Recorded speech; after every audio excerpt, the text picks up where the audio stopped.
Every day, over 100 million people commute into the great cities of the world.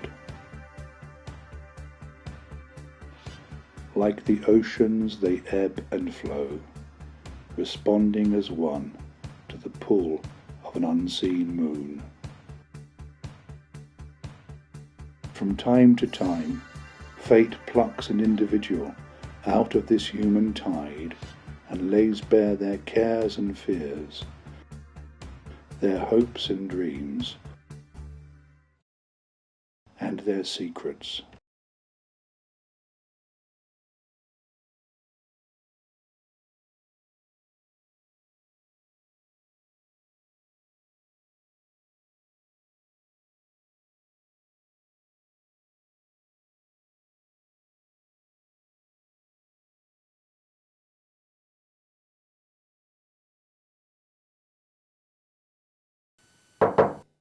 Come in, Mr. Andrews. Please, sit down, sir. Look, I really don't have time for this. I've got a 9:30 with the CEO. Well, I'm sure it won't take more than a moment, sir. What's your address, please? Oh, for God's sake. OK. Holmwood, Wentworth Drive, Virginia Water, GU174AS. Thank you, sir.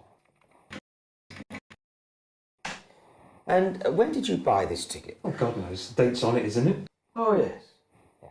I'm sorry, sir. Yeah. And where did you purchase it? It was months ago. Well, if it was at Virginia Water Station, we should be able to track it. No, I remember now. I bought it at the ticket office here at Waterloo.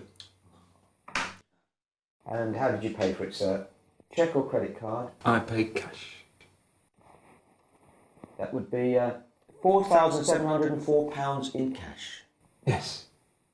It's not yet an offence to carry the Queen's currency, is it? No, sir, it's not. I'm sorry. Well, as usual, our system's out of date. I found your previous 2 season tickets, but there's no record of this one. Well, that's strange. What's strange? Well, a ticket purchased last January should have cost £4,790, sir, but this one has the same price as the previous year. Exactly what are you implying? Implying? I'm not implying anything. Well, I think that you are. You're implying that I'm travelling on a forged ticket. Not for one moment, sir. I don't need to imply anything. I've had about as much as I can take of this. I'm not sitting here listening to some jumped-up cloakroom attendant suggesting that I'm travelling on a forged ticket. I want to speak with your supervisor now. Now, please, sir, calm down. Let me explain. The expiry date on this ticket has clearly been altered. I said, in case you didn't hear me, I want to speak to your supervisor. I'm sorry, I don't understand, sir. My supervisor? Your supervisor, your boss. The man in charge. Head honcho, El Capitano. The decision maker. Ah, the decision maker. Well, that would be me, sir. You. You? Oh, but... Oh, that's preposterous. No, there's got to be someone in this sorry little outfit who knows how to run a railway. Well, I'm sure I don't know about running a railway, sir, but I do know something about revenue protection.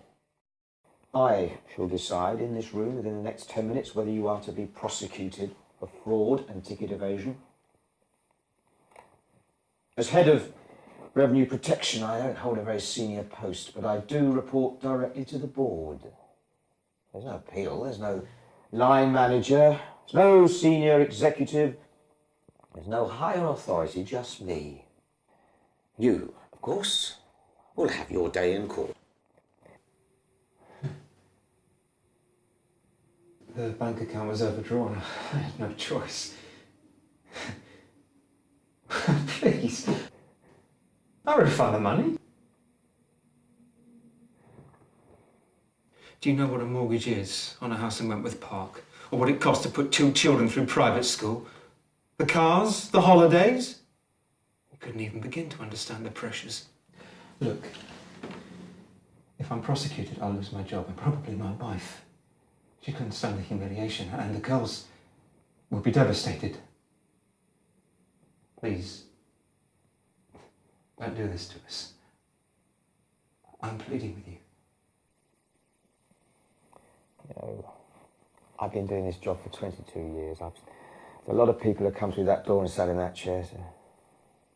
There was a Saudi prince who couldn't tell his father that he gambled away his allowance. And there was a chairman of a bank who was eventually convicted of perjury. And there's been no end of people in your situation, sir, not being able to make ends meet.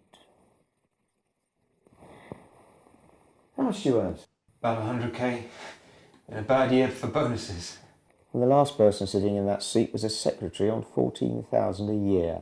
And she had to choose between paying her rent, buying lunch, or buying a train ticket. You thought that defrauding the railways was a victimless crime, didn't you? The service is terrible. The trains are late, dirty, overcrowded. Ticket prices are a rip-off.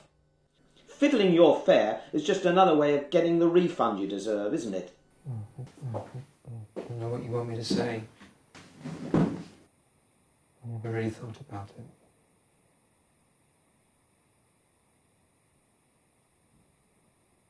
I hate commuting. Every morning in the same compartment with the same brain-dead Hooray Henrys. And I hate my work. By the time you're 40, you're a partner, or you're out. The pressure's intolerable. Look at me, I'm only 38, I've already got a stomach ulcer. My wife despises me for not being as rich as her father. And she never misses an opportunity to remind me that she married beneath her station to save her honour. All she knows how to do is to spend money. And the girls are becoming clones of their mother. Every time they come back from school, more empty-headed. I'm paying for them to be diseducated so that they can be employed in art galleries and marry someone called Rupert and become total strangers. Why are you begging me to let you continue this miserable life? This forgery was so amateurish, it was picked up by the ticket inspector at the gate.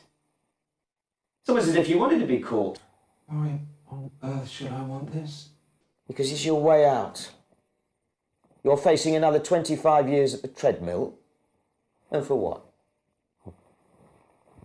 Bigger house, holiday cottage in France, more stuff.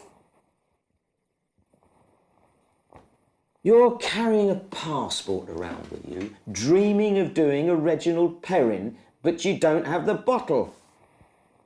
You're like a suicide who can't pull the trigger. So you commit this nasty little fraud as a way of giving me the gun.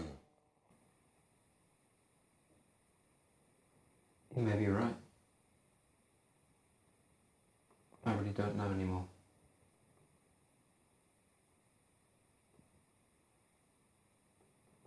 Perhaps it's fate that has decreed I should go in this grubby, pathetic way. It's not what I would have chosen, but I've cheated and been caught, and so I'm prepared to pay the cost. Do whatever you think fit. It saddens me to hear you say that. You came so close to taking control of your own life, but at the last minute, you duck the responsibility, and then you ask me, a stranger, to decide the rest of your life for you.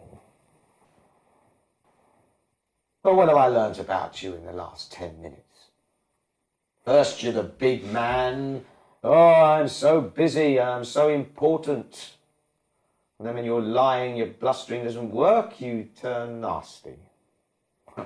I want to see your superior now, you little cloakroom attendant. Then when you realise I have the authority, that I am the authority, it becomes, oh, please don't prosecute me. I shall lose my wife, my job, my family. And then you have a change of heart. On second thoughts, I hate my job, my wife, my family. And then finally you turn to remorse Father, forgive me, for I have sinned. My fate is in your hands. Well, I'm not a priest, and southern trains don't do absolution. Nor am I willing to take from you the burden of deciding your own future. Only you can decide that. You can take this down to window 1 at the ticket office and pay them the price of the ticket that you forged plus 20% penalty. That's £5,644. And you won't hear any more about it. You can go back to your old life.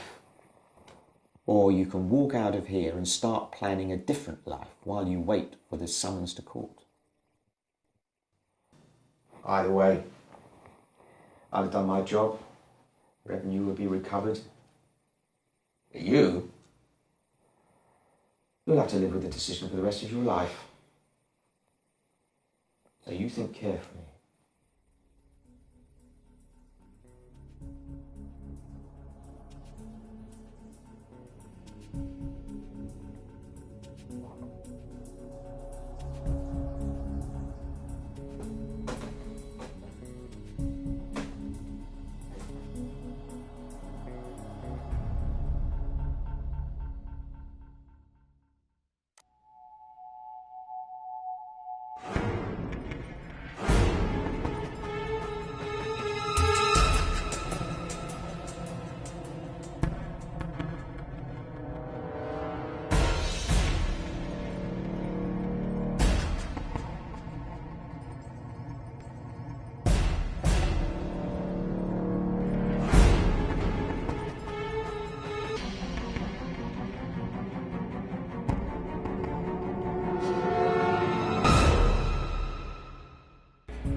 The single to Heathrow, please.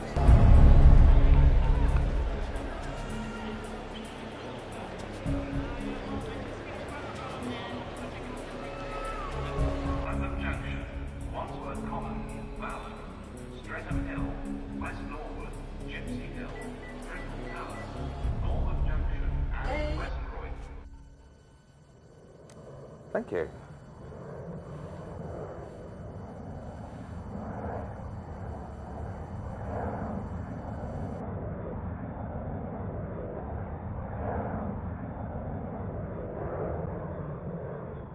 After his brief moment in the searchlight, he's returned to the tide of humanity, with new cares and fears, new hopes and dreams, and new secrets.